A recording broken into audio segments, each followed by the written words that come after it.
আসসালামু আলাইকুম।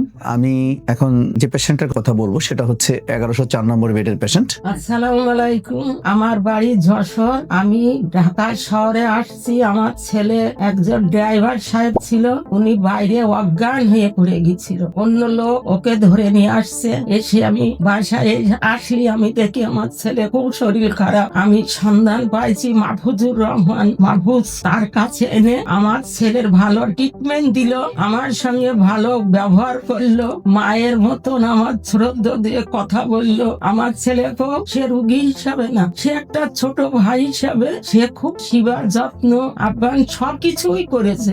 ইনার জন্য আমার ছেলের জীবনটা ফিরে পাইছি। পেশেন্ট আমার আন্ডারে ভর্তি ছিল। এমন একটা টিউমার ছিল যেটা ছিল চ্যালেঞ্জিং সবার জন্যই, বিকজ অফ এই টিউমারটা ছিল একটা এলুকেন্ট এরিয়াতে, যেটা আমরা বলি মোটর এরিয়া, যেটা হাত পায়ের একপাশের পাওয়ারটাকে কন্ট্রোল করে। এই চ্যালেঞ্জটা হলো, আমি বলবো যে নলেজের চ্যালেঞ্জ, এবং আমি কোন করিডোর দিয়ে টিউমারটাকে আনতে যাচ্ছি সেটার চ্যালেঞ্জ। প্রিসাইজ নলেজ এবং অত্যন্ত জেন্টলি টিস্যু হ্যান্ডলিং এর মাধ্যমে কিন্তু এই টিউমারটাকেও যদি নিয়ে আসতে পারে তাহলে সাকসেসফুল। আদারওয়াইজ এখানে যদি ম্যাপিং এ প্রবলেম হয়, মেজারমেন্টে কোনো ধরনের হেরফের হয়, সেক্ষেত্রে কিন্তু টোটালি অপোজিট সাইডে প্যারালাইজড হয়ে যাবে। তো মহান রাব্বুল আলামিনের কাছে হাজারো শুকরিয়া, অত্যন্ত যত্নের সাথে ম্যাপিং করে আল্লাহর সাহায্যের মাধ্যমে টোটাল টিউমারে আনতে পেরেছি, এবং পেশেন্টের কোনো ধরনের অবশ হয় নাই এবং পেশেন্ট সুস্থ আছে। ও মেসেজ আপনাদেরকে যেটা দিতে চাচ্ছি যে এই ধরনের টিউমার আপনার এখন বিদেশ নয়, বাংলাদেশের মাটিতেই সাকসেসফুলি অপারেশন করা সম্ভব। তো সবাই ভালো থাকবেন। আসসালামু আলাইকুম রহমতুল্লাহ।